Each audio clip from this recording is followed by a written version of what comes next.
1.2 भारतीय अर्थव्यवस्था। अर्थशास्त्र अनुशासन।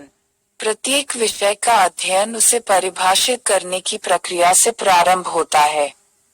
अर्थशास्त्र भी इसका अपवाद नहीं है, लेकिन किसी भी विषय की अत्यधिक व्यापक परिभाषा को व्यक्त करने की चुनौती कभी भी आसान काम नहीं रही है, और अंत में एक आंशिक परिभाषा से संतुष्ट होना पड़ता है। विभिन्न अर्थशास्त्रियों ने अनुशासन को अलग अलग दृष्टिकोणों से देखा है और अलग अलग परिभाषाओं के साथ आ रहे हैं। कई बार ऐसी परिभाषाओं की एक बड़ी संख्या या तो संकीर्ण या समझ से बाहर हो गई है। लेकिन जिस विषय का अध्ययन करने का इरादा है, उसकी कार्यशील परिभाषा के साथ सामने आना नितांत आवश्यक है। विषय की अपनी स्वयं की कार्य परिभाषा के साथ आने से पहले हम इस दिशा में दो अत्यधिक प्रशंसित और अंतर्राष्ट्रीय स्तर पर स्थापित प्रयासों का हवाला दे सकते हैं। 1. अर्थशास्त्र इस बात का अध्ययन है कि समाज मूल्यवान वस्तुओं का उत्पादन करने और उन्हें विभिन्न लोगों के बीच वितरित करने के लिए दुर्लभ संसाधनों का उपयोग कैसे करता है। परिभाषा के अनुसार अर्थशास्त्र में दो प्रमुख विचार हैं कि सामान दुर्लभ है और समाज को अपने संसाधनों का कुशलता से उपयोग करना चाहिए। वास्तव में अर्थशास्त्र एक महत्वपूर्ण विषय है क्योंकि कमी के तथ्य और दक्षता की इच्छा है। पिछली आधी शताब्दी में अर्थशास्त्र के अध्ययन में ऐसे विविध विषयों को शामिल किया गया है कि विषय अर्थशास्त्र के विभिन्न छात्रों के लिए अलग अलग उद्देश्यों की पूर्ति करता है। कुछ लोग पैसे कमाने के लिए इसका अध्ययन करते हैं। मूल रूप से विकसित दुनिया में इसके अधिकांश छात्र खुद को समृद्ध करने के लिए अर्थशास्त्र का अध्ययन करते हैं। लेकिन विकासशील दुनिया के मामले में यह सही नहीं है। सच्चाई यह है कि विकासशील दुनिया में अर्थशास्त्र केवल रहा है, पढ़ा और पढ़ाया जाता है, लागू नहीं अगर हम व्यापक सामान्यीकरण करते हैं। अन्य लोग गरीबी, बेरोजगारी, मानव के बारे में जानने के लिए अर्थशास्त्र का अध्ययन करते हैं। विकास, शेयर और डिबेंचर, बैंकिंग मानदंड, कीमतें और उनके आंदोलन, ई-कॉमर्स आदि। फिर भी अन्य लोग अर्थशास्त्र के अपने ज्ञान को बढ़ाने के लिए अनुशासन का अध्ययन कर रहे होंगे। 2. अर्थशास्त्र अध्ययन करता है कि हमारे समाज के भीतर व्यक्ति, फर्म, सरकार और अन्य संगठन कैसे चुनाव करते हैं और ये विकल्प समाज के अपने संसाधनों के उपयोग को कैसे निर्धारित करते हैं। मानव जीवन विभिन्न सामग्रियों की खपत पर निर्भर करता है जो पृथ्वी पर उपलब्ध संसाधनों से बने होते हैं। क्योंकि मानवीय आवश्यकताओं की कोई सीमा नहीं है, हमें अपनी आवश्यकताओं और चाहतों को पूरा करने के लिए अनंत संसाधनों की आवश्यकता होती है। लेकिन संसाधन सीमित हैं। अब यह बड़े पैमाने पर व्यक्ति और मानवता पर निर्भर है कि वे सीमित संसाधनों से अपनी प्रतिस्पर्धी जरूरतों को कैसे पूरा करने का प्रयास करते हैं। इसका मतलब है कि हमें अपनी कुछ जरूरतों को प्राथमिकता देकर दुर्लभ संसाधनों का उपयोग करने से पहले कुछ विकल्प बनाने की जरूरत है। इस प्रक्रिया में कुछ जरूरतें कभी पूरी नहीं हो सकती हैं। वहीं कुछ जरूरतें ऐसी भी हो सकती हैं जिन्हें उपलब्ध संसाधनों से बार बार पूरा किया जा सकता है। अर्थशास्त्र वह अनुशासन है जो यह अध्ययन करता है कि कैसे व्यक्ति, समाज और सरकार जीवन की विभिन्न आवश्यकताओं और इच्छाओं को पूरा करने के लिए दुर्लभ संसाधनों का उपयोग करने की प्रक्रिया में अपनी प्राथमिकता के अनुसार चुनाव करते हैं। ऐसे चुनाव करना एक कला भी है और विज्ञान भी। समय बदलते ही विकल्प बदल जाते हैं। जैसे जैसे अंतरिक्ष बदलता है, मानव की जरूरतें बदलती हैं और इसलिए विकल्पों को संशोधित करें। अलग अलग समय और स्थान में बड़े पैमाने पर मानवता द्वारा किए गए विभिन्न विकल्पों का अध्ययन और सर्वेक्षण करने के बाद अर्थशास्त्र के अनुशासन का विकास हुआ। चूंकि अर्थशास्त्र अंतरिक्ष समय की निरंतरता में एक अभ्यास है और यह जीवित मनुष्यों से संबंधित है, यह एक बहुत ही गतिशील विषय है और वास्तविक अनुभव प्राप्त करने के लिए इसे केवल इस परिप्रेक्ष्य में पढ़ा जाना चाहिए। एक कामकाजी परिभाषा। जिस विषय का अध्ययन करने का इरादा है, उसे महसूस करना आवश्यक है। ऐसा करने का मूल तरीका विषय की परिभाषा से शुरू हो रहा है। लेकिन परिभाषा कभी कभी या बेहतर कहती है कि ज्यादातर बार बहुत ही सारगर्भित, शब्दजाल से भरी और तकनीकी हो जाती है। इस तरह की परिभाषा उस व्यक्ति को विषय की उचित समझ और समझ नहीं दे सकती है जो अर्थशास्त्र से संबंधित नहीं है। अर्थशास्त्र के अधिकांश छात्रों को परिभाषा का पूरा अर्थ निकालने में कठिनाई का सामना करना पड़ता है। इसलिए एक बहुत ही सामान्य और आम आदमी की परिभाषा की जरूरत है। हुमा प्राणी अपने दैनिक जीवन में बहुत से कामों में व्यस्त रहते हैं। हम अपने पूरे जीवन में विभिन्न गतिविधियों में शामिल होते हैं। यह गतिविधियां विभिन्न श्रेणियों के अंतर्गत आती हैं। अर्थशास्त्र मानव जाति की आर्थिक गतिविधियों का अध्ययन करता है। इसी प्रकार मानव जाति की राजनीतिक, सामाजिक और प्रशासनिक गतिविधियों का अध्ययन क्रमशः राजनीति विज्ञान, समाजशास्त्र और लोक प्रशासन द्वारा किया जाता है।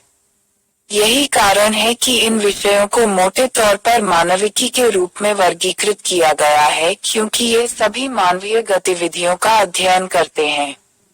कई और विशिष्ट मानवीय गतिविधियां हैं जिनका अध्ययन कई और विषयों के तहत किया जाता है। मानव जाति की कौन सी गतिविधियां आर्थिक गतिविधियां हैं? वे गतिविधियां जिनमें लाभ, हानि, आजीविका, व्यवसाय, मजदूरी, रोजगार आदि शामिल हैं, आर्थिक गतिविधियां हैं। अर्थशास्त्र इन सभी गतिविधियों का अध्ययन करता है।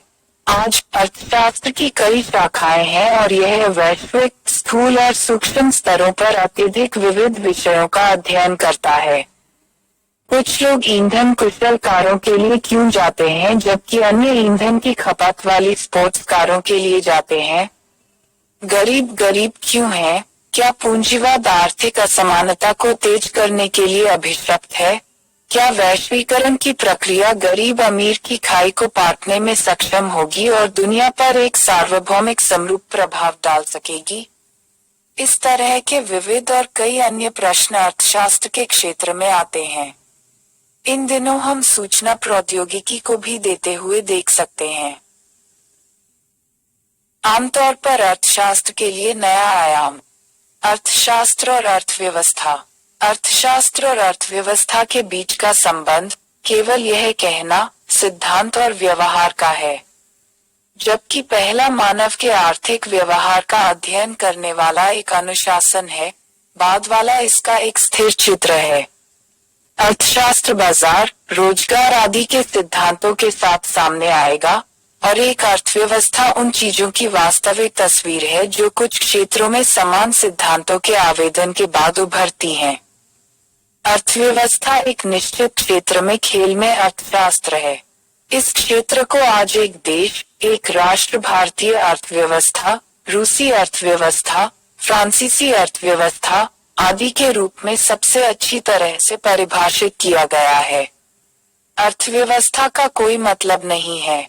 एक बार किसी देश, एक क्षेत्र, एक ब्लॉक आदि के नाम से पहले इसका अर्थ हो जाता है। जब हम विकसित अर्थव्यवस्था कहते हैं तो हमारा मतलब विकसित देशों की अर्थव्यवस्थाओं से है। दुनिया के देशों को कुछ सामान्य आर्थिक चुनौतियों का सामना करना पड़ सकता है। साथ ही उन्हें कुछ अत्यधिक विशिष्ट चुनौतियों का सामना करना पड़ सकता है। अर्थशास्त्रियों ने अर्थशास्त्र के विकास की अवधि के दौरान उन आर्थिक चुनौतियों को हल करने के लिए कुछ निश्चित सिद्धांतों और तरीकों का सुझाव दिया है। अब यह उन देशों की पसंद पर निर्भर करता है कि वे अपनी आर्थिक चुनौतियों को हल करने के लिए किस सिद्धांत और सिद्धांतों का चयन करते हैं। इसके अलावा एक ही समस्या से लड़ने के लिए एक ही उपाय और उपकरणों का चयन करने वाले कई देशों के एक निश्चित अवधि के दौरान समान या भिन्न परिणाम हो सकते हैं। एक ही समय में एक ही आर्थिक समस्याओं को हल करने के लिए अलग अलग उपकरणों का चयन करने वाली दो अर्थव्यवस्थाएं एक ही परिणाम या पूरी तरह से अलग परिणामों का अनुभव कर सकती हैं। ऐसा क्यों है? मूल रूप से आर्थिक सिद्धांत उनकी आर्थिक गतिविधियों के बारे में मानव व्यवहार की अपेक्षाएं हैं और जैसा कि मानव व्यवहार निर्भर करता है कई आंतरिक और बाहरी कारकों पर, परिणाम विविधता दिखाने की संभावना है। प्राकृतिक संसाधनों का स्तर और गुणवत्ता, मानव संसाधनों की मात्रा और गुणवत्ता, सामाजिक राजनीतिक परिवेश, ऐतिहासिक पृष्ठभूमि, मानव संसाधन की मानसिक बनावट आदि कुछ ऐसे कारक हैं जो व्यक्तिगत और सामूहिक रूप से किसी व्यक्ति को प्रभावित करते हैं। आर्थिक गतिविधियों को अंजाम देते समय अर्थव्यवस्था। यह चीजें अर्थशास्त्रियों के लिए यह कहना और भविष्यवाणी करना बेहद मुश्किल बना देती हैं कि किसी विशेष आर्थिक नीति का किसी विशेष आर्थिक सेटिंग पर किस तरह का प्रभाव पड़ेगा। अंततः कार्यान्वयन और वितरण प्रणाली एक देश में आर्थिक चुनौतियों को हल करने में अत्यधिक महत्वपूर्ण भूमिका निभाती है, जिसका अर्थशास्त्रियों ने 1960 के दशक के बाद अध्ययन करना शुरू किया था। इसलिए यह कहना सही है कि अर्थव्यवस्थाओं की तुलना में अर्थशास्त्र में विविधता कम है। कोई अतिशयोक्ति नहीं होगी यदि हम कहें कि दुनिया की कोई भी दो अर्थव्यवस्थाएं बिल्कुल समान नहीं हैं। हालांकि हम उन्हें विकसित और विकासशील, कृषि और औद्योगिक आदि जैसे व्यापक शब्दों में वर्गीकृत कर सकते हैं। यह विविधता अर्थशास्त्र को एक अत्यंत रोचक विषय बनाती है और अर्थव्यवस्थाओं के विविध चेहरों के माध्यम से अर्थशास्त्री अर्थशास्त्र के विषय पर अपने विचारों को संशोधित और संशोधित करने में सक्षम हैं।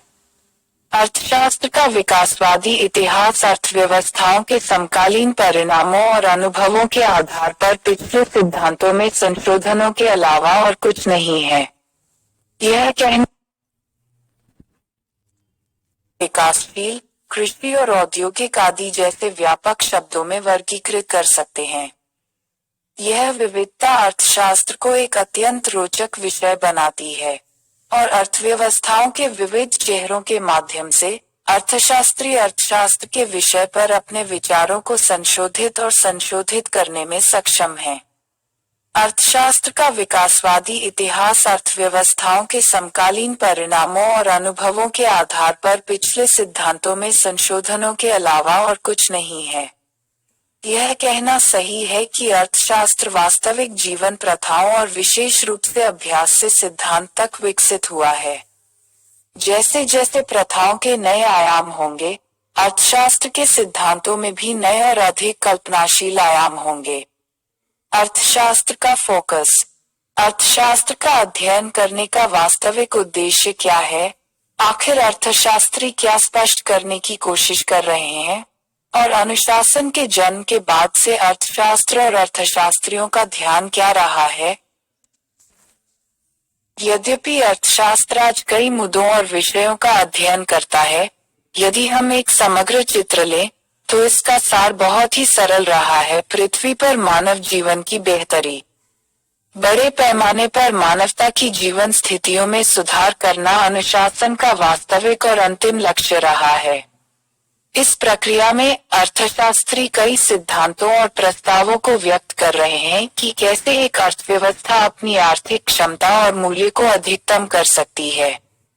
इस दिशा में पहला और सबसे प्रसिद्ध काम स्कॉटिश दार्शनिक अर्थशास्त्री एडम स्मिथ ने द वेल्थ ऑफ नेशंस 1776 में किया था। हम इस काम के लिए शास्त्रीय स्कूल की उत्पत्ति का पता लगाते हैं। इसी तरह बाद के वर्षों और शताब्दियों में कई महान अर्थशास्त्रियों द्वारा कई उत्कृष्ट कृतियों का निर्माण किया गया, जो आर्थिक गतिविधियों के फल को अधिकतम करने के बेहतर तरीकों को सुधारने की कोशिश कर रहे थे। अर्थशास्त्र और अर्थशास्त्रियों के समान लक्ष्य हैं, मानव जीवन की बेहतरी के लिए संभावित विकल्पों की तलाश करना। अर्थव्यवस्थाओं की चुनौती। किसी भी अर्थव्यवस्था की मुख्य चुनौती उसकी आबादी की जरूरतों को पूरा करना होता है। प्रत्येक जनसंख्या को अपने अस्तित्व और कल्याण के लिए कुछ वस्तुओं और सेवाओं की आपूर्ति करने की आवश्यकता होती है। इन सामानों में भोजन, आश्रय, वस्त्र आदि जैसी बुनियादी जरूरतें शामिल हो सकती हैं, जबकि इसमें रेफ्रिजरेटर, एयर कंडीशनर, कार, दवाएं, कंप्यूटर आदि भी शामिल हो सकते हैं। इसी तरह लोगों को जिन सेवाओं की आवश्यकता होती है वे स्वास्थ्य सेवा, पेयजल आपूर्ति से लेकर हो सकती हैं। बैंकिंग, बीमा, वायुमार्ग, टेलीफोन, इंटरनेट आदि जैसी उन्नत और अत्यधिक परिष्कृत सेवाओं के लिए शिक्षा। जैसे जैसे अर्थव्यवस्था विकास की सीढ़ी पर आगे बढ़ती है, जनसंख्या की जरूरतों को पूरा करने की प्रक्रिया कभी न खत्म होने वाली घटना बन जाती है। जैसे ही एक अर्थव्यवस्था अपनी आबादी को वस्तुओं और सेवाओं के एक सेट की आपूर्ति करने में सफलता प्राप्त करती है, जनसंख्या वस्तुओं और सेवाओं के दूसरे सेट की मांग करना शुरू कर देती है जो एक उच्च आदेश। और इस तरह अर्थव्यवस्था का संघर्ष जारी रहता है, एक चुनौती को हल करना और दूसरी पर ध्यान केंद्रित करना। जनसंख्या के एक समूह का जीवन स्तर दूसरे से भिन्न होता है जो संबंधित अर्थव्यवस्थाओं के प्रयासों और सफलताओं पर निर्भर करता है कि वे अपनी आबादी की जरूरतों को पूरा करने में किस हद तक सक्षम हैं। इस चुनौती के दो पहलू हैं। पहला, जनसंख्या के लिए आवश्यक वस्तुओं और सेवाओं की उपलब्धता और दूसरा, आपूर्ति नेटवर्क की उपस्थिति। प्रत्येक अर्थव्यवस्था को सबसे पहले अपनी उत्पादन प्रक्रिया से वस्तुओं और सेवाओं के आवश्यक स्तर की गारंटी देनी होती है। इसके लिए उत्पादन क्षमता के उचित स्तर का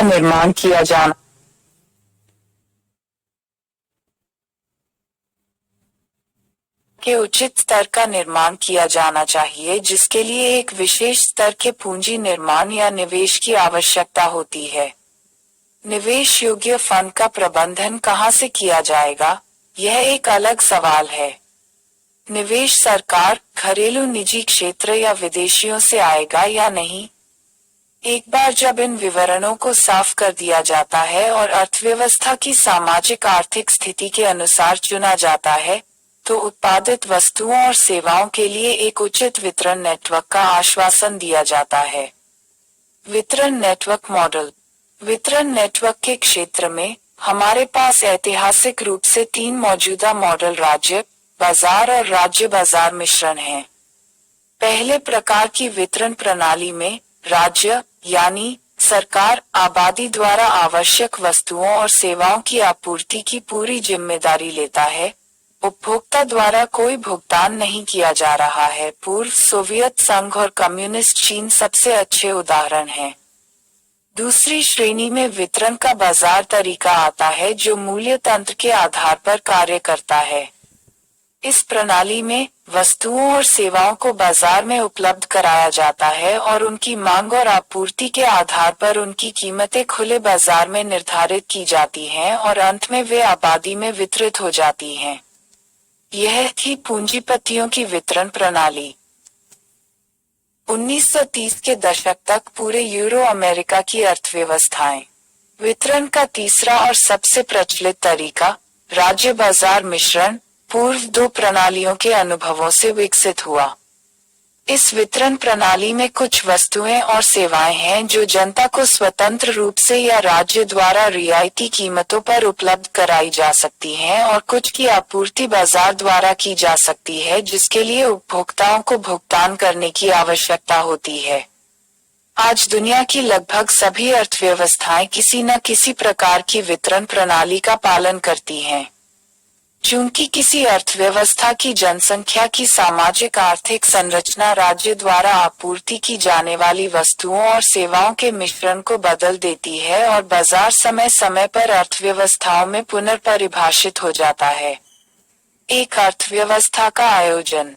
कोई भी एक मुद्दा जिसने मानव जाति के सभ्य इतिहास को सबसे अधिक प्रभावित किया है और एक विवादास्पद मुद्दा रहा है, वह यह है कि किसी अर्थव्यवस्था में उत्पादन प्रक्रिया को कैसे व्यवस्थित किया जाना चाहिए।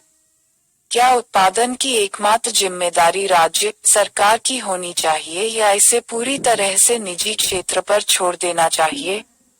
फिर क्या संयुक्त प्रयास राज्य और निजी उद्यमों के मिश्रण के साथ उत्पादन करना बेहतर होगा? किसी विशेष देश में समय के प्रमुख दृष्टिकोण के आधार पर विभिन्न प्रकार के उत्पादन पैटर्न विकसित हुए और विभिन्न आर्थिक प्रणालियां आखिरकार सामने आईं, जो अर्थव्यवस्था को व्यवस्थित करने के वैकल्पिक तरीके प्रदान करती हैं। आर्थिक प्रणालियों के 3 मॉडल जो हम सामने आ रहे हैं, मूल रूप से हमारे प्रयोगों की विकासवादी प्रक्रिया के विभिन्न चरण हैं जो हमारी अर्थव्यवस्था को व्यवस्थित करने का एक बेहतर तरीका परिभाषित करते हैं। हमारे पास इस विकासवादी प्रक्रिया का संक्षिप्त अवलोकन होना चाहिए। 1. पूंजीवादी अर्थव्यवस्था। अर्थव्यवस्था के पूंजीवादी रूप की उत्पत्ति एडम स्मिथ वेल्थ के प्रसिद्ध कार्य में हुई है। राष्ट्रों का 1776।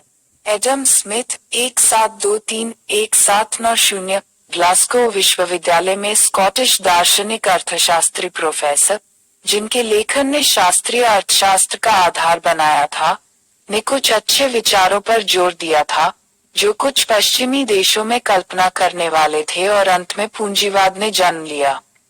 उन्होंने उस समय के वाणिज्य और उद्योग के भारी भरकम सरकारी विनियमन के खिलाफ आवाज उठाई, जिसने अर्थव्यवस्था को अपने पूर्ण आर्थिक मूल्य का दोहन करने और भलाई के स्तर तक पहुंचने की अनुमति नहीं दी।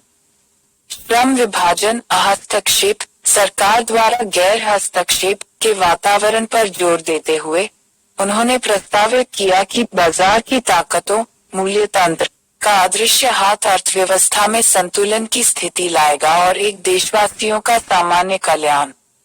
ऐसी अर्थव्यवस्था के लिए सार्वजनिक भलाई के लिए कार्य करने के लिए उन्होंने बाजार में प्रतिस्पर्धा की आवश्यकता को स्वीकार किया है।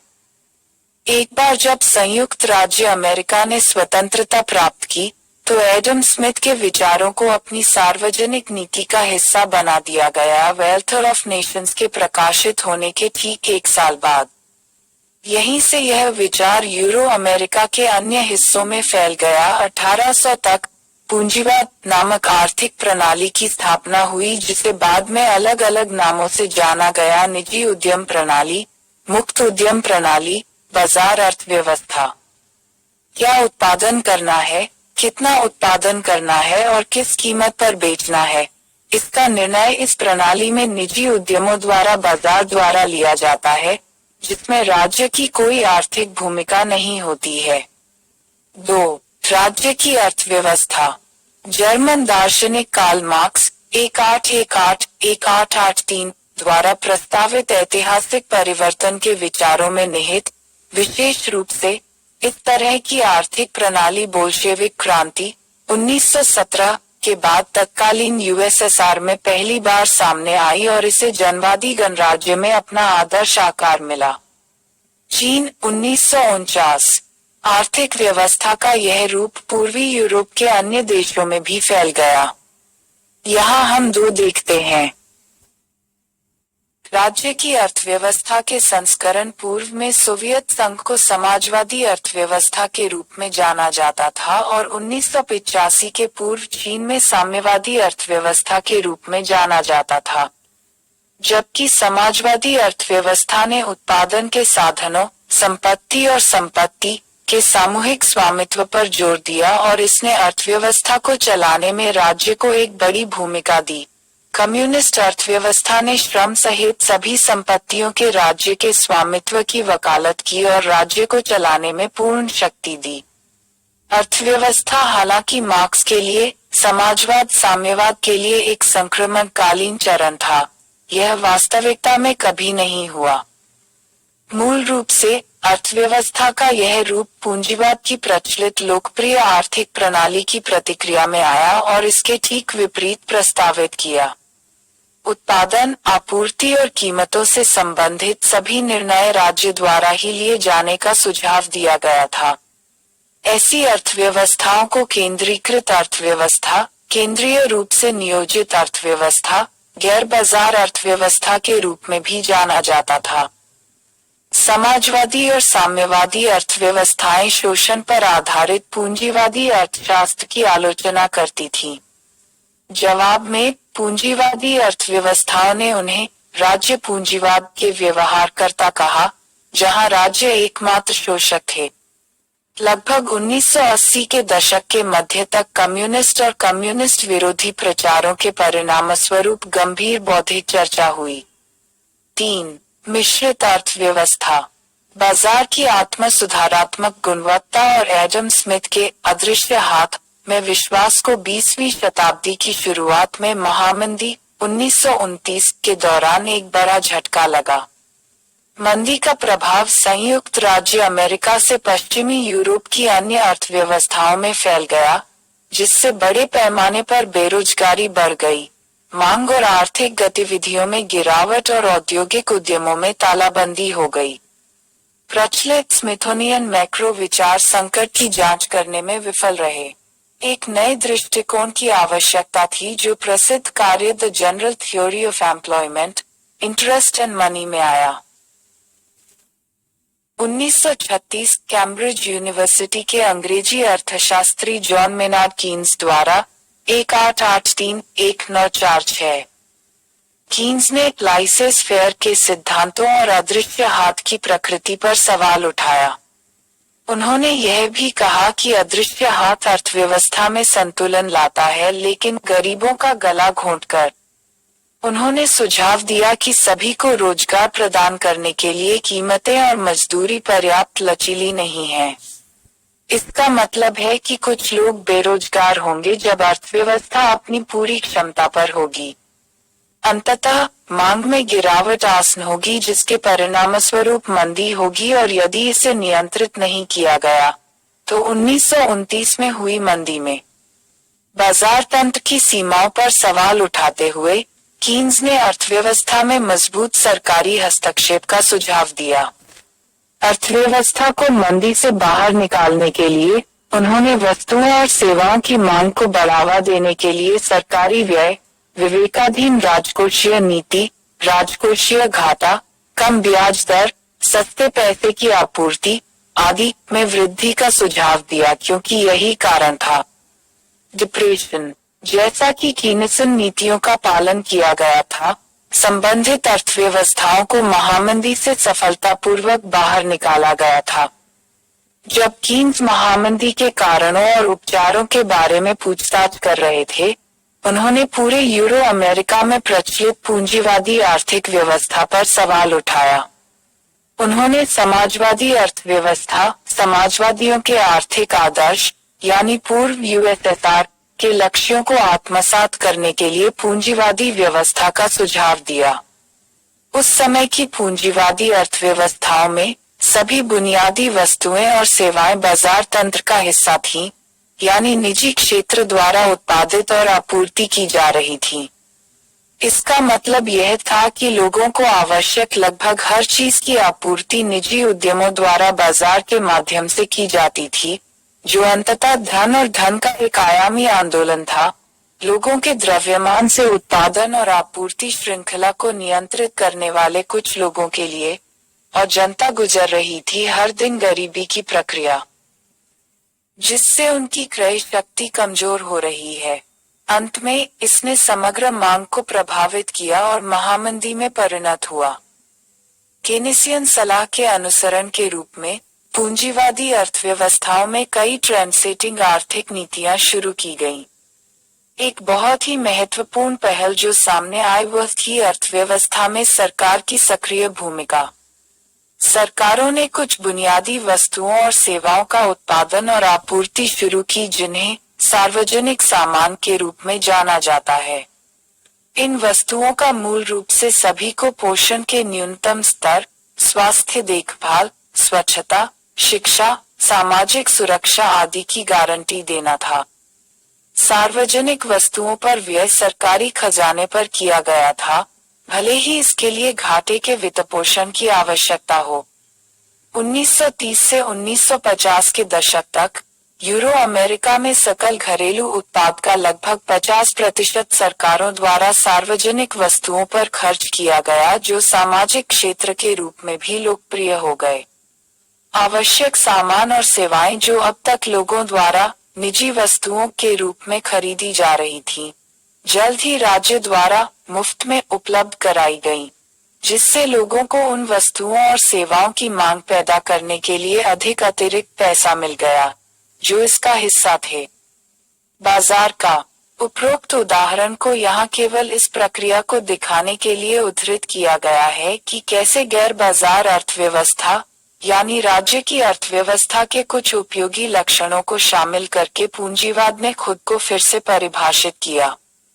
इस तरह से मिश्रित अर्थव्यवस्था का आगमन हुआ और इससे शास्त्रीय पूंजीवादी अर्थव्यवस्था को चुनौती मिली। ऊपर दिए गए घटनाक्रमों के हाशिए पर उस समय की राज्य अर्थव्यवस्थाओं में विकास पर ध्यान देना दिलचस्प है। यह पोलिश दार्शनिक प्रो ऑस्कर लैंग 1904-65 थे, जिन्होंने 1950 के दशक में समाजवादी अर्थव्यवस्था के लिए वही सुझाव दिया था जो कीन्स ने पूंजीवादी के लिए दिया था। प्रो लांगे ने राज्य की अर्थव्यवस्था की कई अच्छी बातों के लिए उसकी प्रशंसा की, लेकिन पूंजीवादी अर्थव्यवस्था की कुछ अच्छी चीजों को शामिल करने का भी सुझाव दिया। उन्होंने राज्य की अर्थव्यवस्थाओं को सलाह दी कि बाजार समाजवाद को अपनाएं। यह शब्द उनके द्वारा गढ़ा गया था। उनके सुझावों को राज्य की अर्थव्यवस्थाओं ने सिरे से खारिज कर दिया क्योंकि उस समय समाजवादी आर्थिक व्यवस्था में इस तरह के समझौते ईशनिंदा थे। यह अंततः तानाशाही से लोकतंत्र की ओर एक सुझाव था। जैसा कि कीन्स ने सुझाव दिया है कि पूंजीवादी अर्थव्यवस्था को समाजवादी अर्थव्यवस्था की ओर कुछ कदम आगे बढ़ना चाहिए। प्रो लैंग राज्य की अर्थव्यवस्थाओं के मामले में भी यही सुझाव दे रहे थे। लोकतंत्र लचीले होते हैं, इसलिए वे एक ऐसे प्रयोग के लिए जाने में सक्षम होते हैं जो आने वाले समय में उन्हें भुगतान करता है।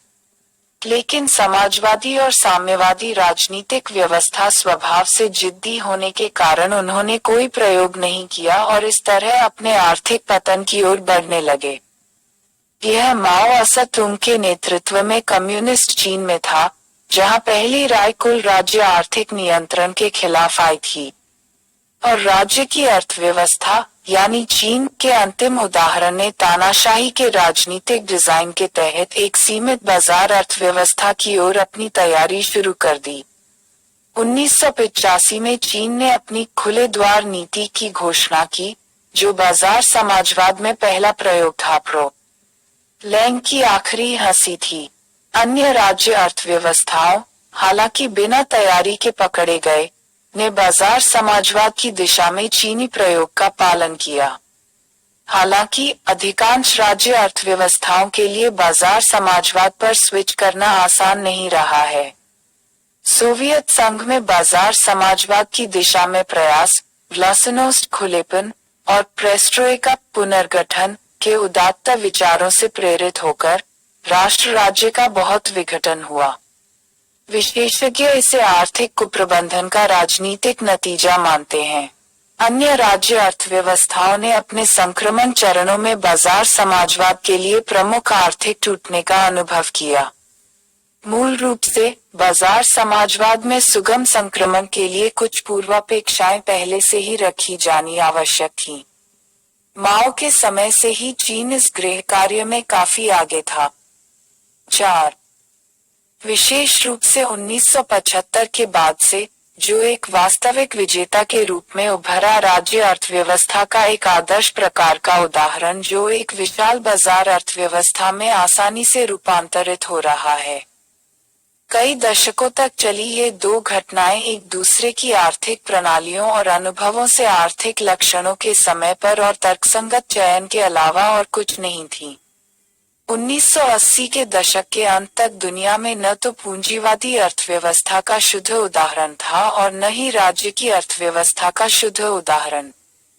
दुनिया के ऐसे कई राज्य थे जिन्होंने औपनिवेशिक शासन से बाहर आने के बाद द्वितीय विश्व युद्ध के बाद की अवधि में मिश्रित अर्थव्यवस्था का विकल्प चुना, जैसे कि भारत, मलेशिया, इंडोनेशिया आदि। इन देशों के नेतृत्व को दूरदर्शी माना जा सकता है, जिसे 1990 के मध्य तक सिद्ध किया जाना था। यद्यपि व्यवहारिक स्तर पर मिश्रित अर्थव्यवस्था के लिए दुनिया सपाट दिखती थी, मिश्रित अर्थव्यवस्था की अच्छाई, तात्कालिकता और अंतिम व्यवहार्यता पर एक औपचारिक राय अभी सामने नहीं आई थी। इस दिशा में पहली ऐसी आधिकारिक राय विश्व बैंक की ओर से आई जिसने अर्थव्यवस्था में अच्छाई और राज्य के हस्तक्षेप की आवश्यकता को स्वीकार किया। विश्व बैंक WB और अंतर्राष्ट्रीय मुद्रा कोष IMF के रूप में यह दुनिया की चौथी आर्थिक सोच में एक महत्वपूर्ण मोड़ था। मुक्त बाजार अर्थव्यवस्था के गुणों के प्रबल समर्थक थे।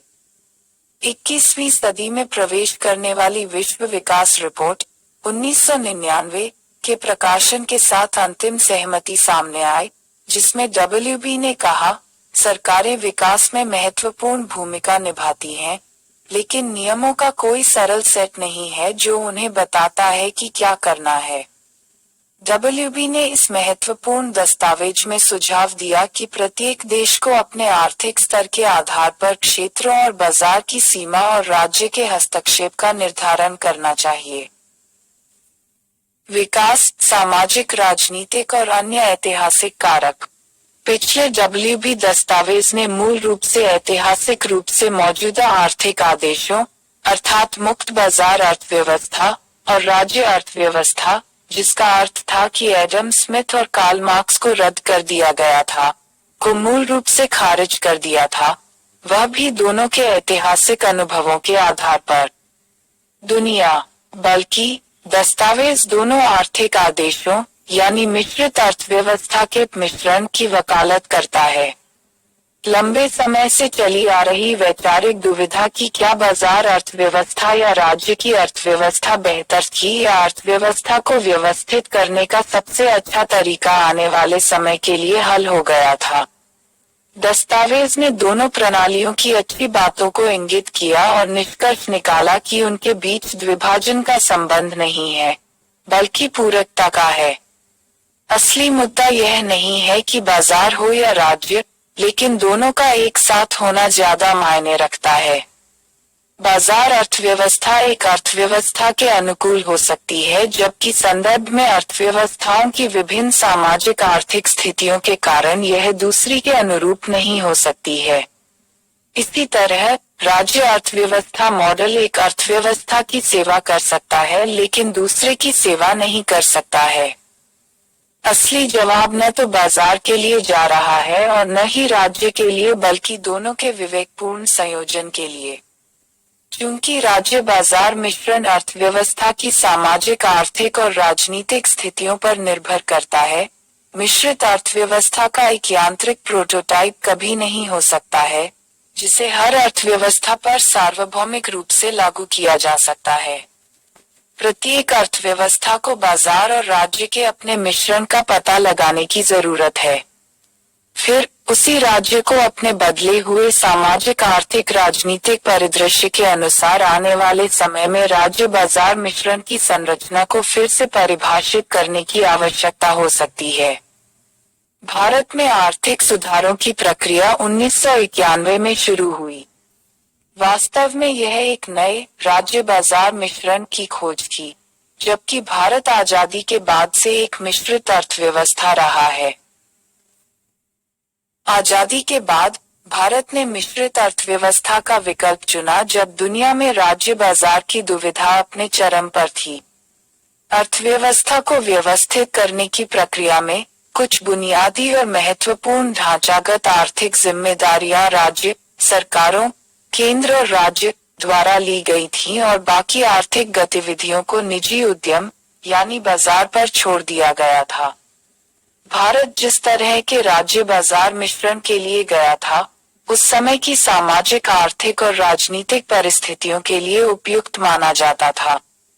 एक बार जब देश ने 1990 के दशक की शुरुआत में आर्थिक सुधारों की प्रक्रिया शुरू की, तो प्रचलित राज्य बाजार मिश्रण को फिर से परिभाषित किया गया और मिश्रित अर्थव्यवस्था के एक नए रूप का अभ्यास किया जाने लगा। जैसे जैसे सामाजिक, आर्थिक स्थितियां बदली थीं, राज्य का बाजार मिश्रण भी बदल गया था। भारत के लिए पुनर्परिभाषित मिश्रित अर्थव्यवस्था का बाजार अर्थव्यवस्था के लिए एक घोषित पक्ष था। कई आर्थिक भूमिकाएं जो पूर्ण सरकारी एकाधिकार के अधीन थीं, अब निजी क्षेत्र की भागीदारी के लिए खोल दी गई हैं।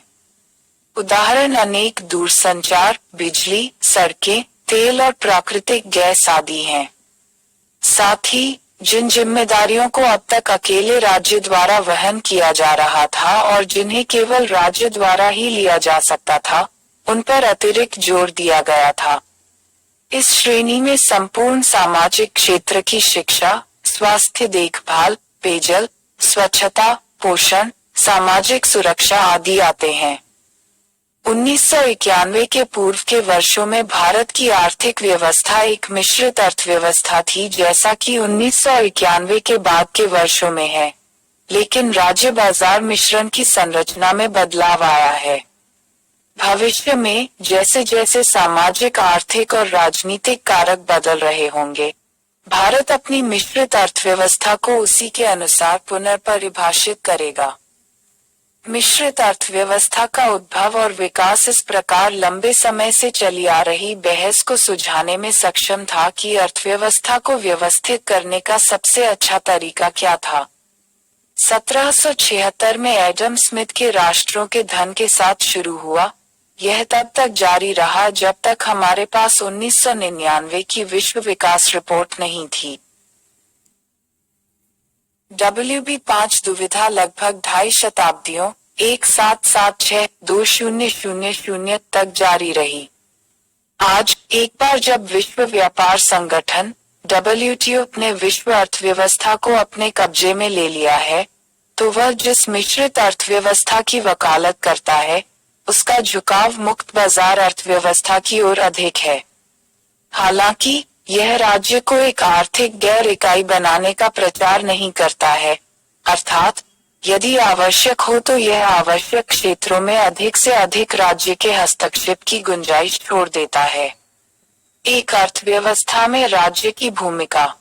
एक अर्थव्यवस्था को व्यवस्थित करने का आदर्श तरीका खोजने की दुविधा, जैसा कि यह विकसित हुई, एक और पहेली को हल करने वाली थी।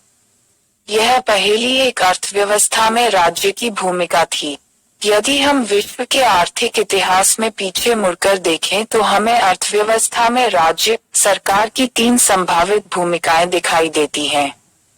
आय, आर्थिक प्रणाली के नियामक के रूप में, जहां राज्य महत्वपूर्ण आर्थिक निर्णय लेता है, आवश्यक प्रकार की आर्थिक नीतियों की घोषणा करता है, उन्हें लागू करने और उन आर्थिक निर्णयों को मानने वालों को नियंत्रित करने और दंडित करने की एकमात्र जिम्मेदारी लेता है।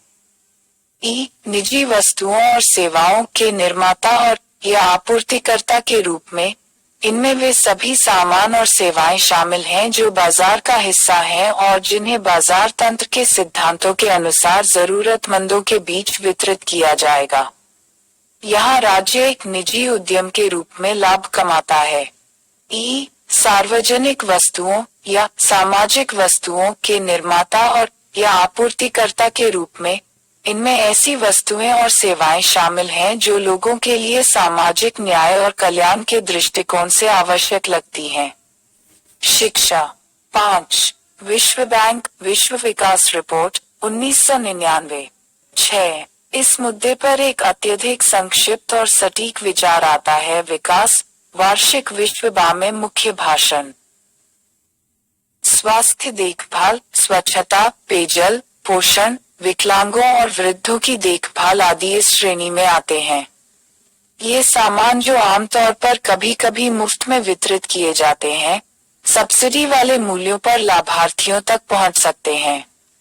इस तरह से राज्य को होने वाले नुकसान का भुगतान सरकारी खजाने से किया जाता है, जिसका अर्थ है कि पूरी अर्थव्यवस्था कुछ लोगों के कारण के लिए भुगतान करती है।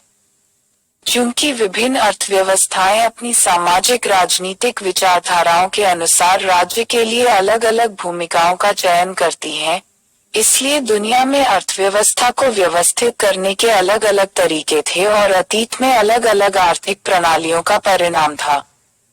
अर्थव्यवस्था को विनियमित करने के मुद्दे पर कोई बहस नहीं हुई है, क्योंकि हम देखते हैं कि सभी आर्थिक प्रणालियों को केवल राज्य द्वारा नियंत्रित किया जा रहा है। लेकिन अर्थव्यवस्था में राज्य के अन्य 2 कार्यों के चयन ने वास्तविक अंतर पैदा किया। जिस अर्थव्यवस्था ने एकाधिकार के तहत राज्य के लिए दोनों भूमिकाओं ई और ई का चयन किया, उसे हमने राज्य अर्थव्यवस्था कहा। समाजवादी अर्थव्यवस्था में अर्थव्यवस्था की इस श्रेणी के दो रूप थे। कम से कम श्रम का स्वामित्व और शोषण राज्य के पास नहीं था। दूसरी कम्युनिस्ट अर्थव्यवस्था के विपरीत, जहां श्रम पूर्ण राज्य नियंत्रण में हुआ करता था। इन अर्थव्यवस्थाओं का लगभग कोई बाजार नहीं था।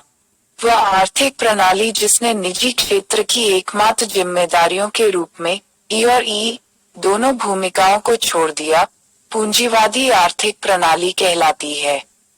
यहाँ राज्य की लगभग कोई आर्थिक भूमिका नहीं थी, लेकिन नियामक के रूप में निष्क्रिय भूमिका निभाई।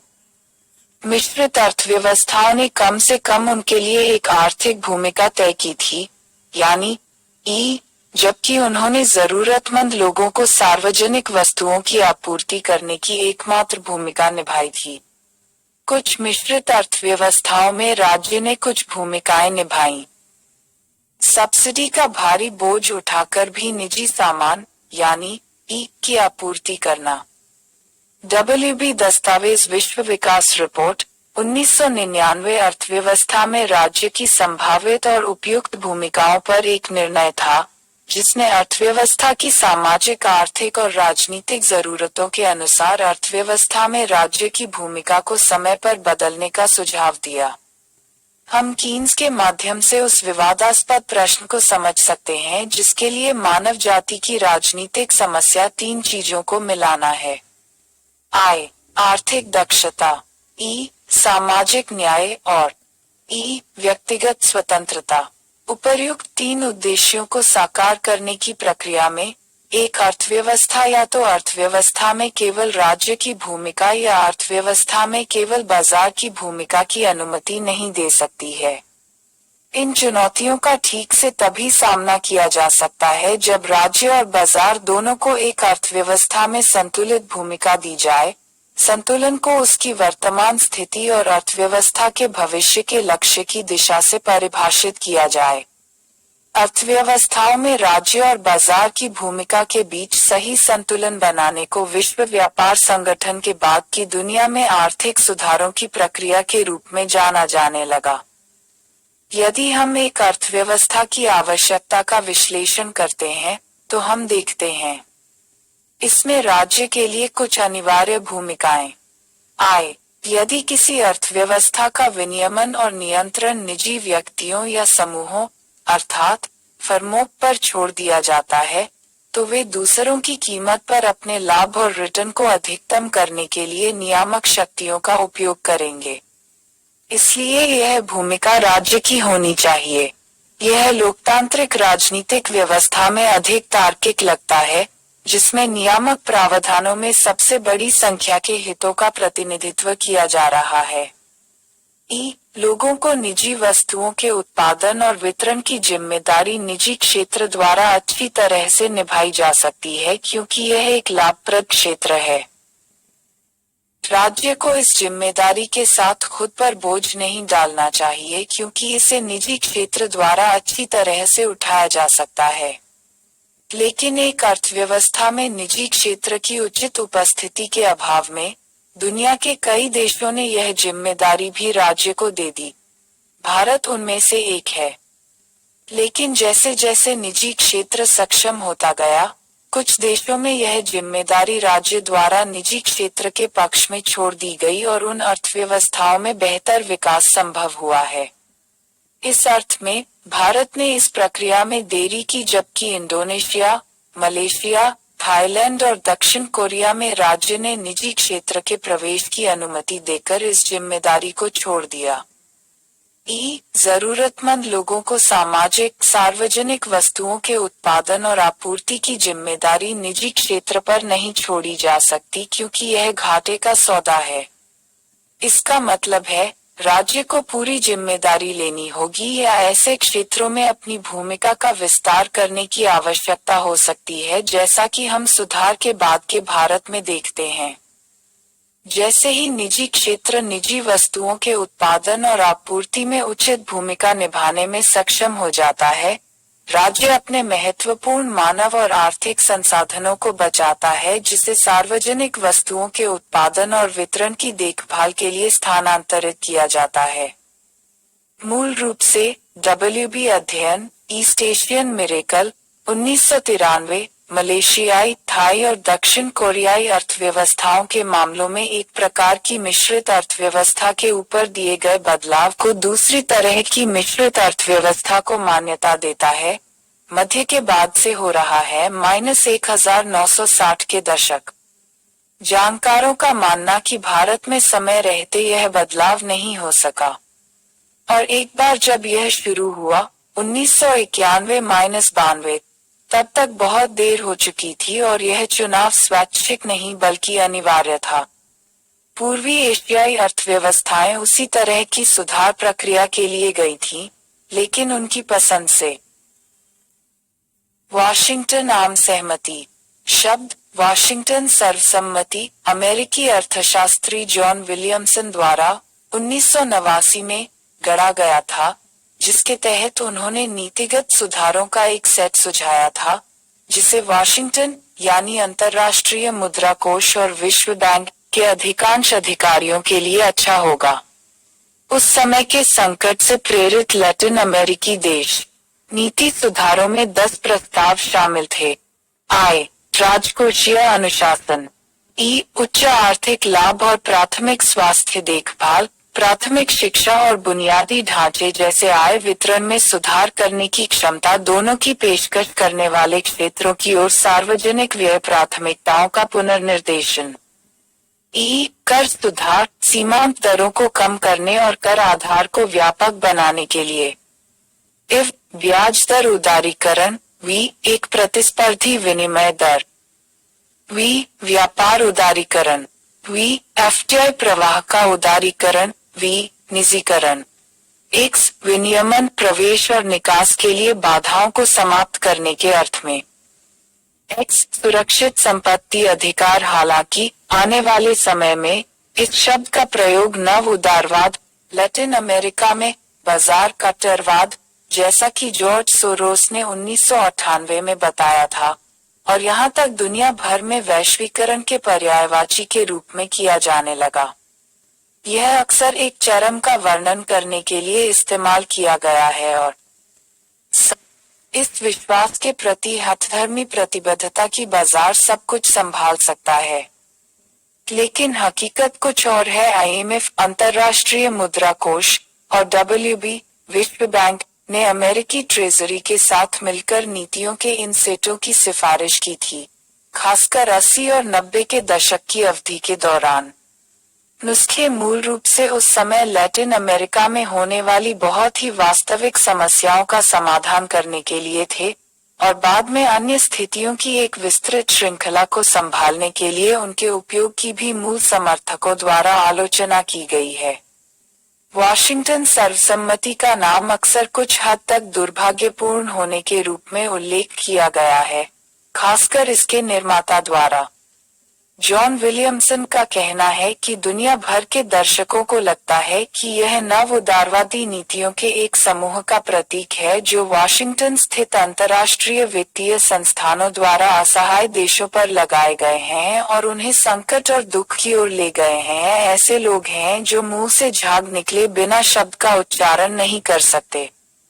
वो आगे कहते हैं कि बहुत से लोगों को लगता है कि इससे यह आभास होता है कि उल्लिखित बिंदु संयुक्त राज्य अमेरिका द्वारा विकासशील देशों पर लगाए गए नियमों के एक समूह का प्रतिनिधित्व करते हैं।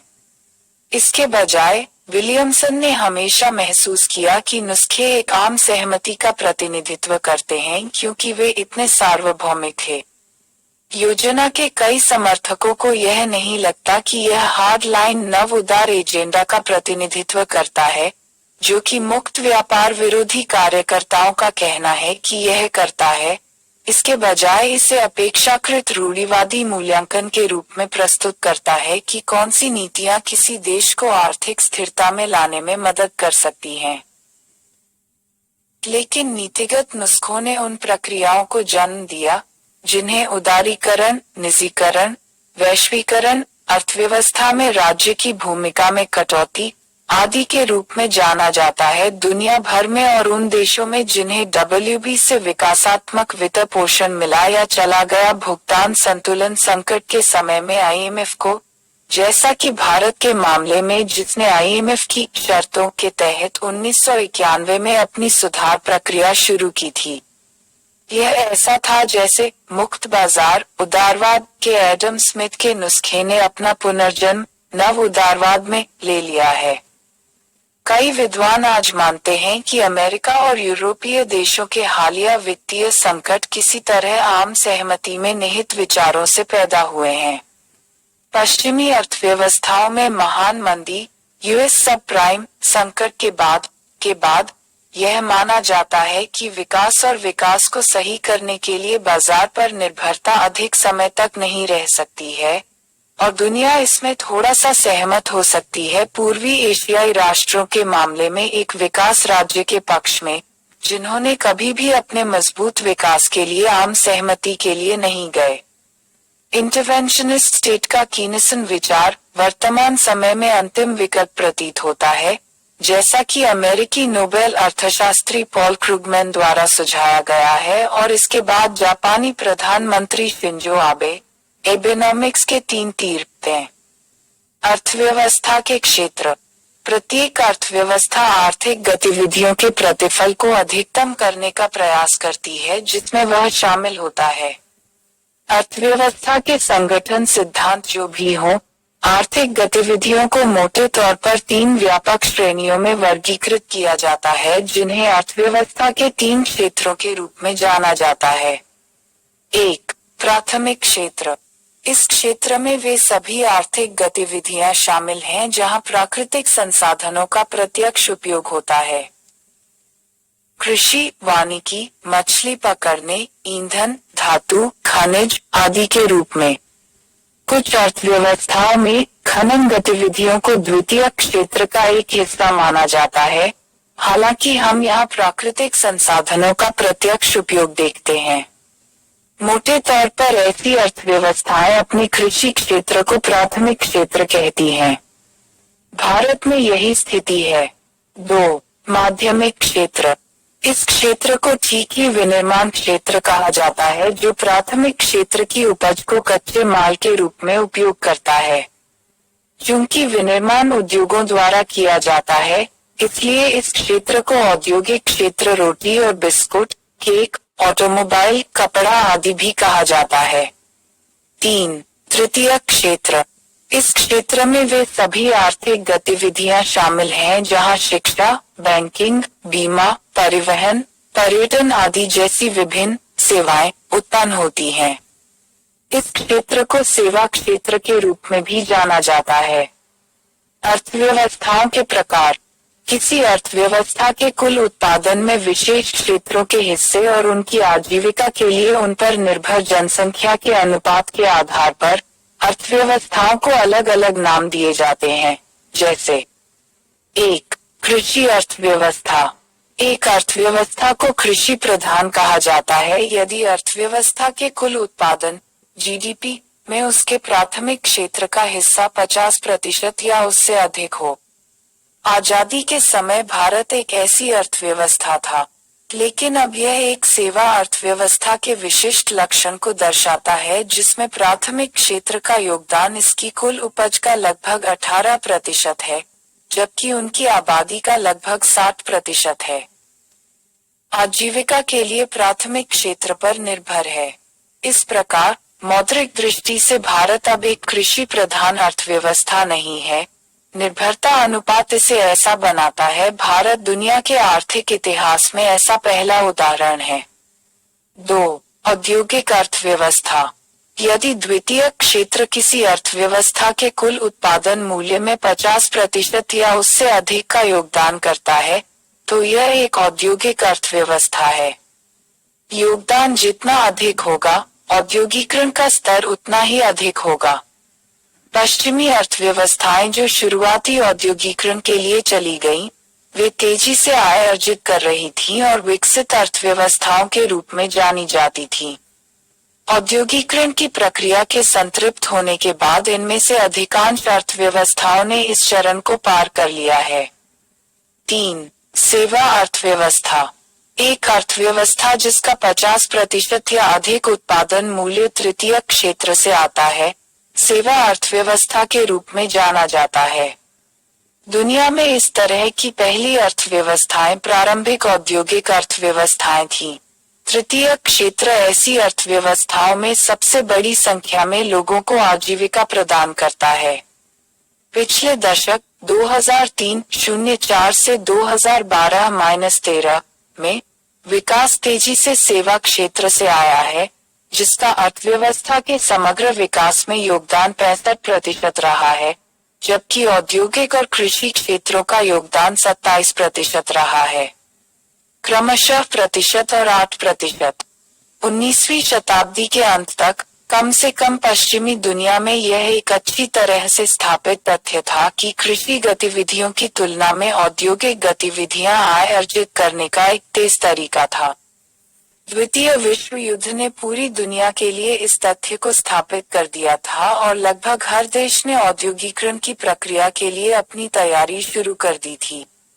जैसे जैसे देश दर देश सफलतापूर्वक औद्योगिकृत हुआ, अर्थव्यवस्था के एक से दूसरे क्षेत्र में जनसंख्या परिवर्तन का एक पैटर्न हुआ, जिसे अर्थव्यवस्था के विकास के चरणों के रूप में जाना जाता था। दो औद्योगिकरण की तीव्रता के साथ आजीविका के लिए प्राथमिक क्षेत्र पर निर्भरता कम हो गई और माध्यमिक क्षेत्र पर निर्भरता लगातार बढ़ी। इसी तरह ऐसी अर्थव्यवस्थाओं में जनसंख्या द्वितीयक से तृतीयक क्षेत्र की ओर स्थानांतरित हुई और इन्हें उत्तर औद्योगिक समाज या सेवा समाज के रूप में जाना जाता था। लगभग पूरा यूरो अमेरिका इस श्रेणी के अंतर्गत आता है। इन अर्थव्यवस्थाओं में उनके कुल उत्पादन मूल्य का 50% से अधिक का योगदान उनके तृतीयक क्षेत्र द्वारा किया जा रहा है और आधी से अधिक आबादी अपनी आजीविका के लिए इस क्षेत्र पर निर्भर है। युद्ध के बाद की अवधि में औद्योगिकरण की प्रक्रिया शुरू करने वाले कई अन्य देशों ने जनसंख्या के इस बदलाव और आय भारत को उनमें से एक होने में कमी दिखाई। राष्ट्रीय आय का विचार। आय शायद अर्थशास्त्र में सबसे अधिक इस्तेमाल किया जाने वाला शब्द है, जिसका इस्तेमाल विशेषज्ञ और आम आदमी करते हैं।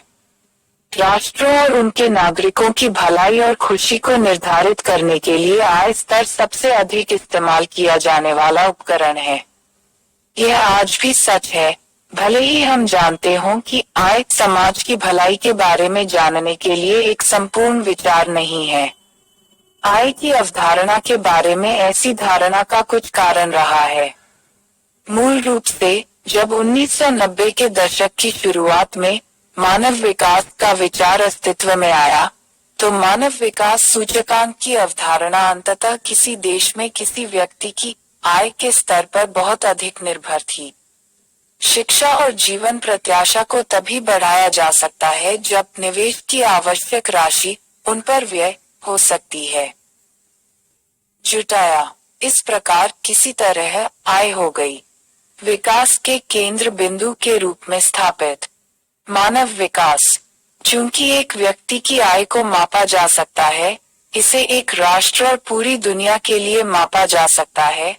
हालांकि बाद के मामले में गणना की विधि थोड़ी जटिल हो सकती है।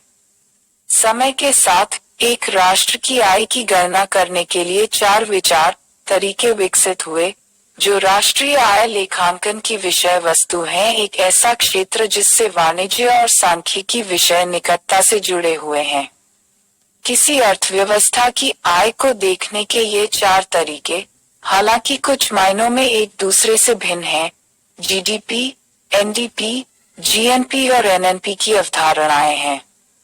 सभी राष्ट्रीय आय का एक रूप हैं, लेकिन एक दूसरे से भिन्न हैं। वे सभी अपने अपने तरीके से एक राष्ट्र की आय के बारे में एक अलग कहानी कहते हैं। यहाँ हम उनमें से प्रत्येक पर वस्तुनिष्ठ रूप से चर्चा करेंगे। जीडीपी, सकल घरेलू उत्पाद। जीडीपी एक वर्ष की अवधि के दौरान किसी राष्ट्र की सीमा के भीतर उत्पादित सभी अंतिम वस्तुओं और सेवाओं का मूल्य है। भारत के लिए यह कैलेंडर वर्ष 1 अप्रैल से 31 मार्च तक है। अवधारणा में प्रयुक्त शब्दों को समझना बेहतर होगा। अर्थशास्त्र और वाणिज्य के लिए सकल का अर्थ वही है जो गणित के लिए कुल का अर्थ है। घरेलू का अर्थ है किसी राष्ट्र, देश की सीमा के भीतर और उसकी अपनी राजधानी द्वारा की जाने वाली सभी आर्थिक गतिविधियां।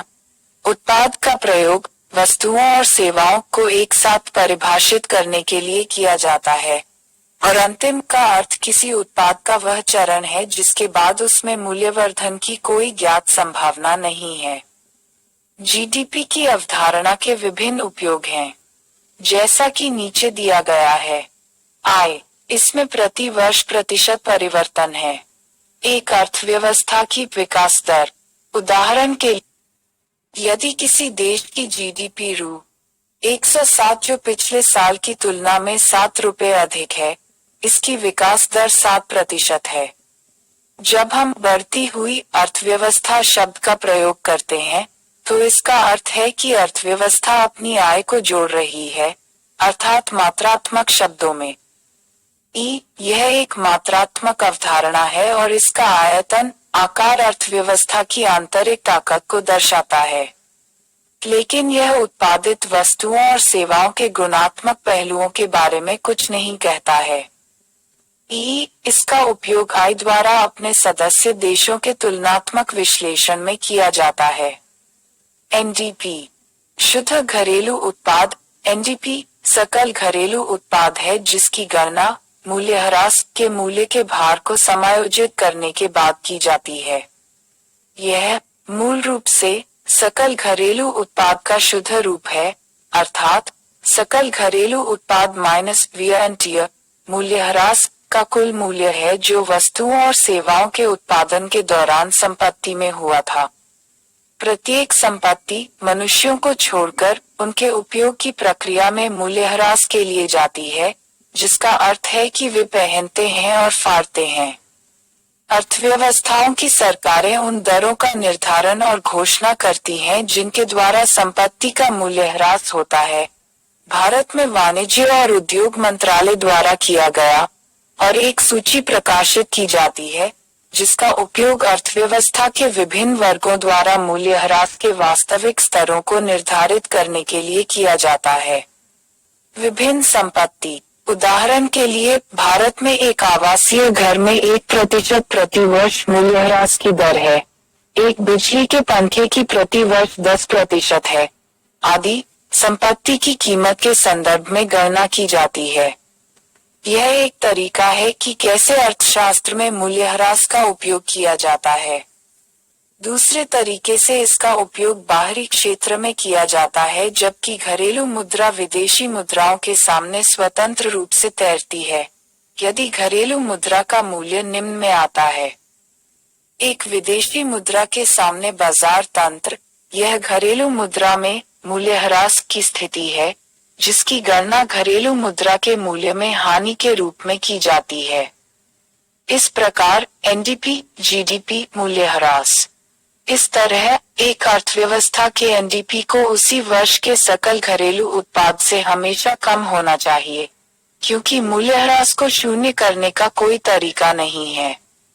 लेकिन मानव जाति ने इस क्षेत्र में विकास के माध्यम से बहुत कुछ हासिल किया है, जैसे बॉल बेयरिंग, लुब्रिकेंट्स इत्यादि।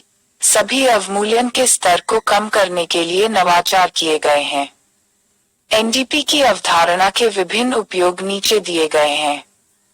एक, केवल घरेलू उपयोग के लिए अर्थव्यवस्था को मूल्यह्रास के कारण नुकसान की ऐतिहासिक स्थिति को समझने के लिए।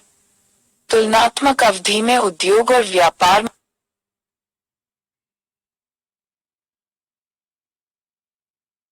तुलनात्मक अवधि में उद्योग और व्यापार में मूल्यह्रास की क्षेत्रीय स्थिति को समझने और विश्लेषण करने के लिए भी प्रयोग किया जाता है।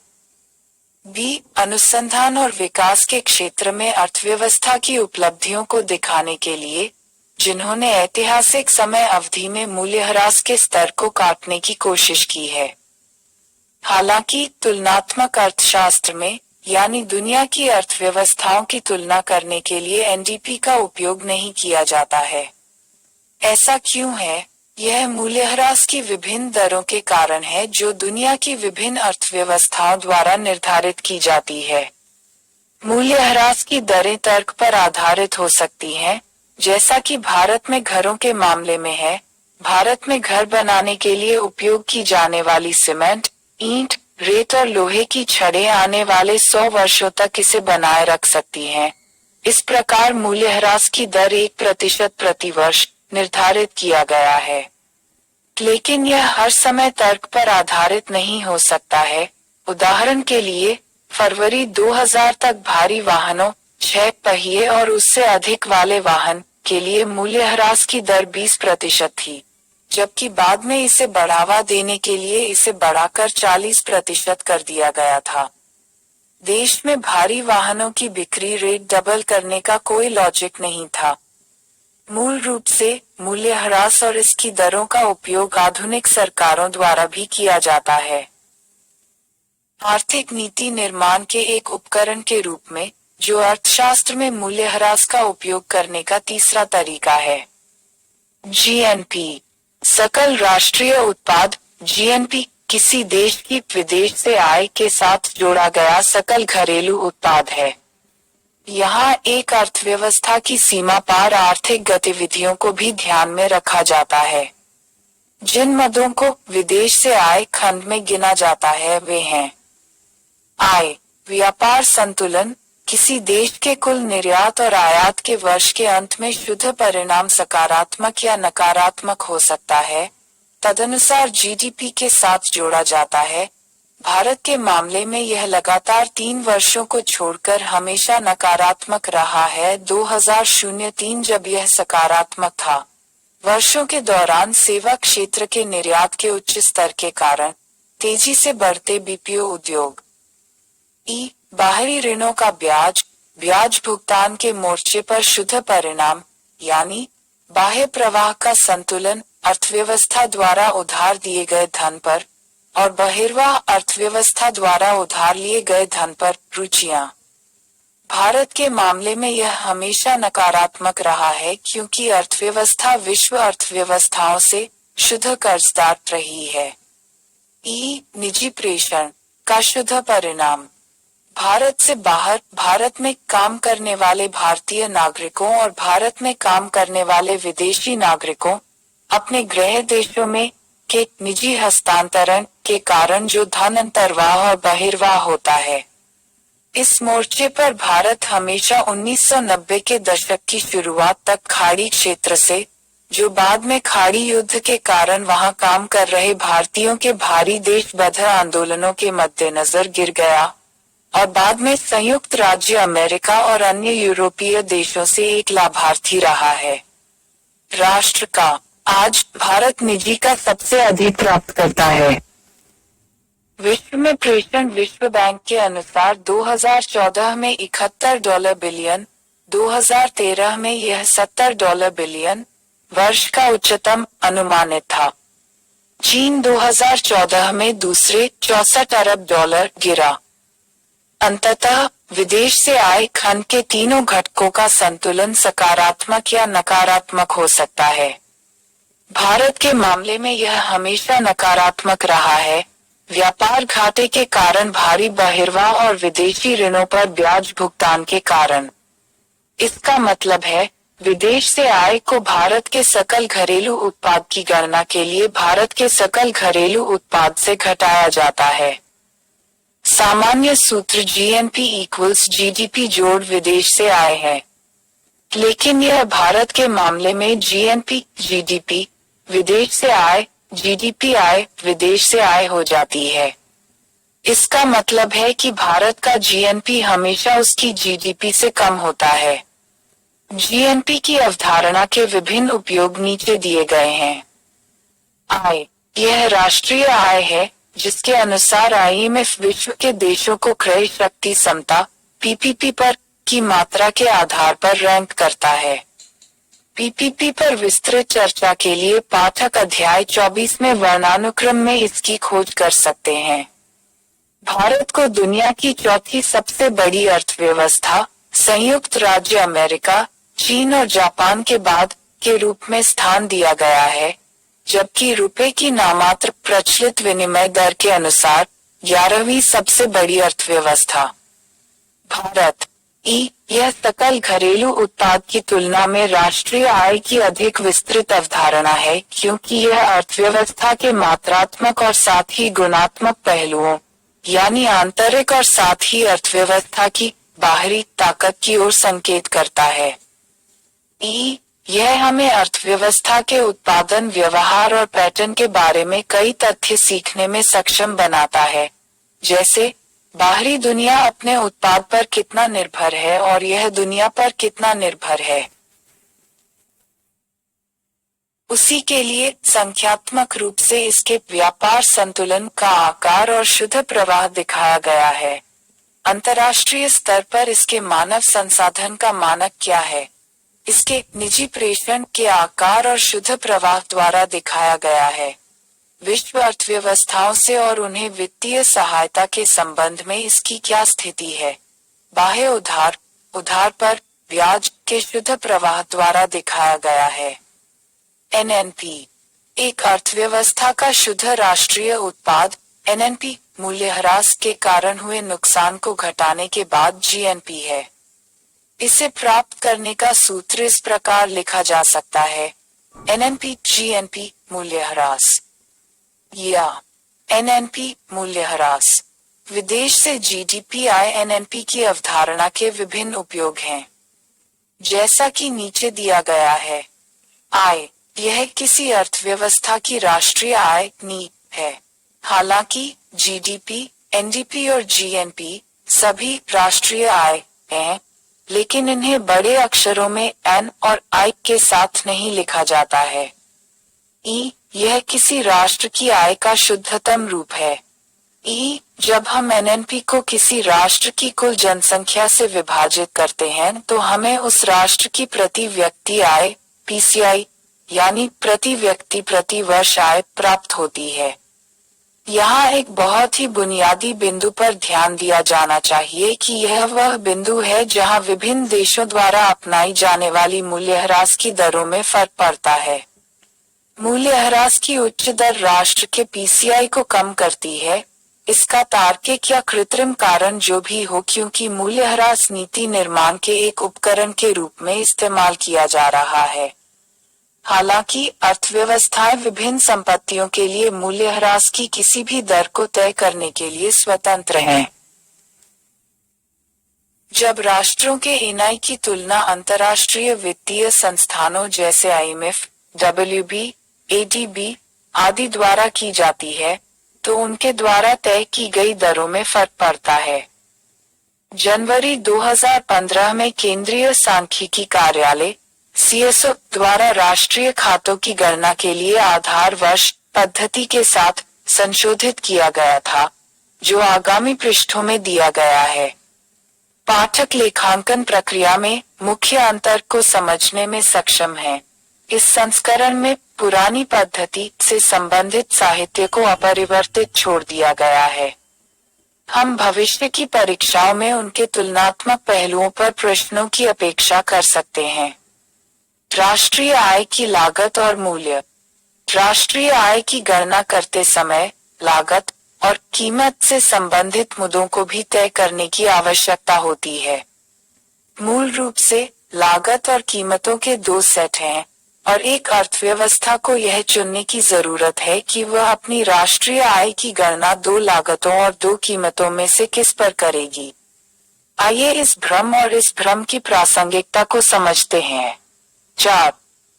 आय लागत एक अर्थव्यवस्था की आय यानी उसके कुल उत्पादित वस्तुओं और सेवाओं के मूल्य की गणना कारक लागत या बाजार लागत पर की जा सकती है। उनके बीच क्या अंतर है? मूल रूप से कारक लागत वह इनपुट लागत है जिसे उत्पादक को कुछ उत्पादन करने की प्रक्रिया में उठाना पड़ता है, जैसे पूंजी की लागत यानी ऋण पर ब्याज, कच्चा माल, श्रम, किराया, बिजली आदि। इसे फैक्ट्री मूल्य या उत्पादन लागत मूल्य भी कहा जाता है। यह और कुछ नहीं बल्कि उत्पादक की ओर से वस्तु की कीमत है। जबकि बाजार लागत उत्पाद की कारक लागत में अप्रत्यक्ष करों को जोड़ने के बाद प्राप्त होती है। इसका मतलब वह लागत है जिस पर माल पहुंचता है। बाजार यानी शोरूम, ये सेनवेट, केंद्रीय उत्पाद शुल्क और सीएसटी हैं जिनका भुगतान उत्पादकों द्वारा भारत में केंद्र सरकार को किया जाता है। इसे एक्स फैक्ट्री मूल्य के रूप में भी जाना जाता है। अंततः बाजार लागत निकालने के लिए राज्य करों का भार इसमें जोड़ा जाता है। सामान्य तौर पर उन्हें 2/824 को कारक मूल्य और बाजार मूल्य भी कहा जाता है। भारत में आय की गणना कारक लागत पर की जाती है और अधिकांश विकासशील देशों के मामले में भी ऐसा ही है, लेकिन विकसित अर्थव्यवस्थाओं में इसकी गणना बाजार लागत पर की जाती है। इसके कारण है करों में एकरूपता का अभाव, वस्तुओं का उनके मूल्यों के साथ मुद्रण नहीं होना आदि। वर्तमान समय में हम भारत में कर संबंधी एकरूपता केवल केंद्रीय करों की सीमा तक आते हुए देखते हैं, लेकिन राज्य कर अभी भी न तो सिंगल हैं और न ही यूनिफॉर्म। जीएसटी लागू होने के बाद यह छूट खत्म हो जाएगी। हालांकि सांख्यिकीय उद्देश्यों के लिए केंद्रीय सांख्यिकी संगठन सीएसओ द्वारा बाजार लागत पर आय भी जारी की जाती है। ई मूल्य आय स्थिर और चालू दो कीमतों पर प्राप्त की जा सकती है। स्थिर और वर्तमान कीमतों में अंतर केवल मुद्रास्फीति के प्रभाव का है। स्थिर कीमत के मामले में मुद्रास्फीति को पिछले एक वर्ष अतीत के इस वर्ष को आधार वर्ष के रूप में भी जाना जाता है, पर स्थिर माना जाता है, जबकि वर्तमान मूल्य में वर्तमान मुद्रास्फीति को जोड़ा जाता है। वर्तमान मूल्य मूल रूप से अधिकतम खुदरा मूल्य एमआरपी है, जिसे हम बाजार में बिकने वाले सामानों पर मुद्रित देखते हैं। नए दिशानिर्देशों के अनुसार भारत में आधार वर्ष को 1993-94 से संशोधित कर 2004-05 कर दिया गया है। नए स्थिर वर्ष पर आधारित डेटा को वर्तमान में डेटा की नई श्रृंखला के रूप में जाना जाता है, जिसे सितंबर 2010 में घोषित किया गया था। भारत स्थिर कीमतों पर अपनी राष्ट्रीय आय की गणना करता है, ऐसा ही अन्य विकासशील अर्थव्यवस्थाओं की स्थिति है, जबकि विकसित राष्ट्र इसकी गणना मौजूदा कीमतों पर करते हैं। हालांकि सांख्यिकीय उद्देश्यों के लिए सीएसओ मौजूदा कीमतों पर भी राष्ट्रीय आय के आंकड़े जारी करता है। क्यों? मूल रूप से मुद्रास्फीति अपने स्तर, यानी वह सीमा जिसमें यह घटती है, और स्थिरता, यह कितनी स्थिर रही है, के कारण भारत में नीति निर्माण का एक चुनौतीपूर्ण पहलू रहा है। ऐसी स्थितियों में गरीबी स्तर बीपीएल से नीचे रहने वाली आबादी के आय स्तर में वृद्धि को कभी भी सही ढंग से नहीं मापा जा सकता है। उच्च मुद्रास्फीति के कारण अनुभाग उच्च आय दिखाएगा और सरकार कभी भी वास्तविक प्रभाव को मापने में सक्षम नहीं होगी। गरीबी कार्यक्रम यह आबादी के लिए चलाता है। उपशमन। यहाँ आय के एक महत्वपूर्ण पहलू को समझने की जरूरत है। किसी व्यक्ति की आय के 3 रूप होते हैं। पहला रूप है नामात्र की आय, किसी को प्रतिदिन या प्रति माह जो मजदूरी मिलती है। दूसरा रूप वास्तविक आय है। यह नामात्र की आय घटा मुद्रास्फीति की वर्तमान दर को प्रतिशत के रूप में समायोजित किया जाता है। और अंतिम डिस्पोजेबल आय है, वेतन का शुद्ध हिस्सा उपयोग करने के लिए स्वतंत्र है, जो डेटा की आवश्यकता के आधार पर वास्तविक नामात्र आय से प्रत्यक्ष करों की कटौती के बाद प्राप्त होता है। व्यवहार में क्या होता है कि भले ही मामूली आय में केवल 5% की वृद्धि हुई हो, लेकिन मुद्रास्फीति 10% के स्तर पर होने पर यह 15% लगती है। भारत के विपरीत विकसित देशों में मुद्रास्फीति कई दशकों से लगभग 2% रही है। इसका मतलब है कि यह निचले स्तर पर भी है और स्थिर भी है। यही कारण है कि स्थिर और वर्तमान कीमतों पर आय के बीच का अंतर संकीर्ण है और वे अपने राष्ट्रीय की गणना करते हैं। मौजूदा कीमतों पर आय उन्हें अपनी आय का अधिक विश्वसनीय और यथार्थवादी डेटा मिलता है। कर और राष्ट्रीय आय। राष्ट्रीय आय का लेखा गणना करते समय सरकारों द्वारा एकत्रित प्रत्यक्ष और अप्रत्यक्ष करों पर विचार करने की आवश्यकता है। भारत के मामले में जहां तक कर, व्यक्तिगत आयकर, कॉर्पोरेट आयकर यानी कॉर्पोरेट कर, लाभांश कर, ब्याज कर आदि का संबंध है, समायोजन की कोई आवश्यकता नहीं है कि क्या राष्ट्रीय आय है कारक लागत या बाजार लागत पर हिसाब लगाया जाता है। ऐसा इसलिए है क्योंकि दोनों लागतों पर उन्हें समान होना है। इसके अलावा इन करों को संबंधित या समूह की आय पर एकत्र किया जाता है।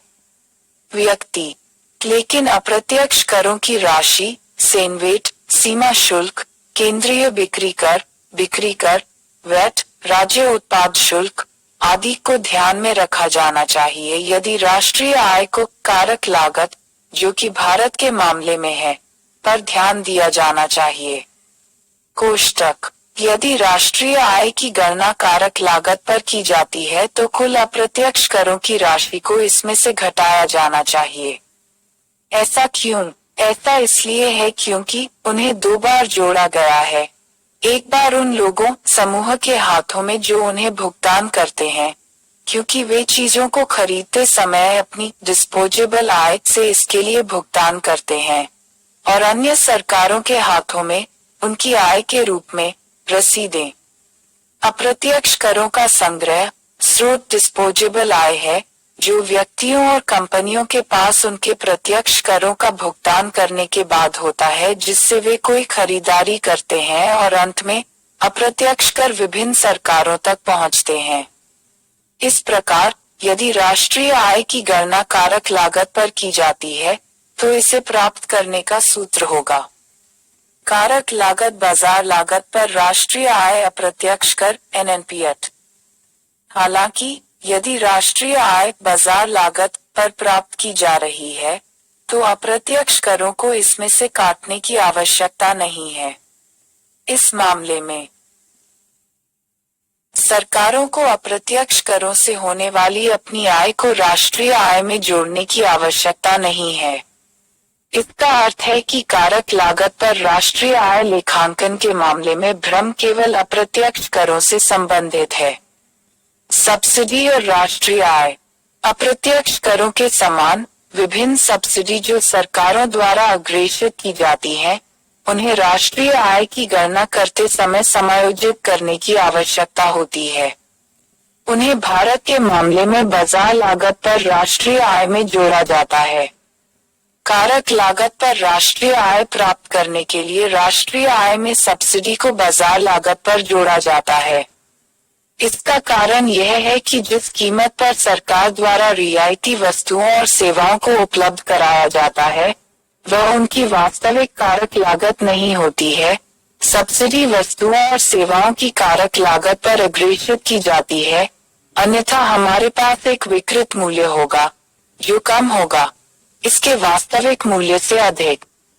इस प्रकार सूत्र होगा कारक लागत बाजार लागत पर राष्ट्रीय आय सब्सिडी NNP पर। यदि राष्ट्रीय आय बाजार लागत पर प्राप्त होती है और सरकारें कोई सब्सिडी नहीं देती हैं तो सब्सिडी के लिए समायोजन की कोई आवश्यकता नहीं होती है। लेकिन आखिरकार आज दुनिया में एक भी अर्थव्यवस्था नहीं है जो किसी न किसी रूप में सब्सिडी को आगे नहीं बढ़ाती है। अप्रत्यक्ष करों और सब्सिडी को एक साथ मिलाकर भारत की राष्ट्रीय आय निम्नलिखित सूत्र के साथ प्राप्त की जाएगी, जैसा कि भारत कारक लागत पर करता है। कारक लागत पर राष्ट्रीय आय बाजार लागत अप्रत्यक्ष कर सब्सिडी NNPAT। 15 राष्ट्रीय आय लेखांकन के आधार वर्ष और पद्धति में संशोधन। केंद्रीय सांख्यिकी कार्यालय CSO ने जनवरी 2015 में राष्ट्रीय खातों का नया और संशोधित डेटा जारी किया, जिसमें दो बदलाव हुए। एक, आधार वर्ष को 2004-05 से 2011-12 में संशोधित किया गया था।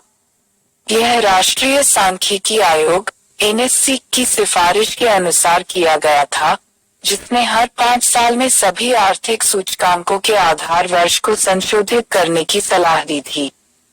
2. इस बार राष्ट्रीय खातों की गणना की पद्धति को भी राष्ट्रीय लेखा प्रणाली एसएमए -2008 एक अंतर्राष्ट्रीय स्तर पर स्वीकृत मानक की आवश्यकताओं के अनुरूप संशोधित किया गया है।